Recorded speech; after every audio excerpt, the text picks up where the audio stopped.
Okay, hello Cloud Gurus and welcome to this lecture. In this lecture we're going to talk about EC2 placement groups. So congratulations, you're almost at the end of the EC2 section of the course. You've done really well. Hopefully you've learned an awful lot and had an awful lot of fun. In this one it's just a pure theoretical lecture. EC2 placement groups do come up on the exam. There used to be only one type of placement group, and it used to be a very popular exam topic. Now there's 3 different types of placement groups and you will need to understand what they are going into your exam and the differences between the 3. So what is a placement group or an EC2 placement group? Well, it's pretty obvious from the name actually. It's just a way of placing your EC2 instances, and there's 3 different types of placement groups. So we have our clustered placement groups, our spread placement groups, and then our partitioned placement groups. And we'll go through each one individually. We'll start off with the easiest. So clustered placement groups is basically a grouping of instances within a single availability zone. Placement groups are recommended for applications that need low network latency, high network throughput, or both. So essentially it's a way of putting your EC2 instances very close to each other so that you have very low network latency and you can also have very high network throughput. So that's all it is. It's a way of grouping your EC2 instances very close together within a single availability zone. And only certain instances can be launched into a clustered placement group.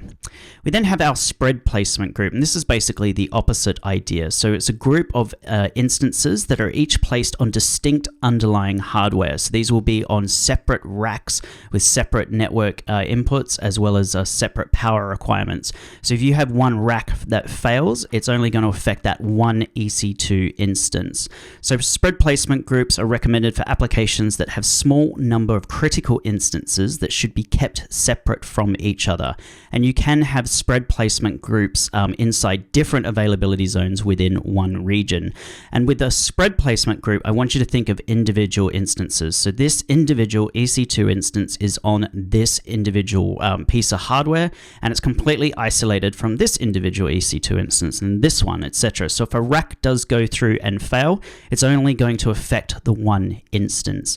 So that's all a spread placement group is. It's the sort of opposite of a clustered placement group in that, clustered placement group puts all your EC2 instances very close together, so you get really high performing network throughput as well as low latency, whereas spread placement groups are designed to protect your EC2 instances from hardware failure, but it's individual instances put on individual racks inside either the same availability zone or different availability zones depending on how you configure it.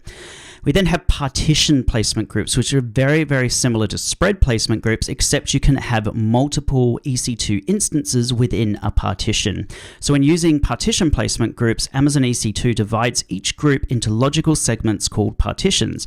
And Amazon EC2 ensures that each partition within a placement group is on its own set of racks, and each rack has its own network and power source, and no 2 partitions within the placement group share the same racks, allowing you to isolate the impact of hardware failure within your application. So if you go through and read the documentation, it does take a little while to get your head around the difference between a spread placement group and a partition placement group.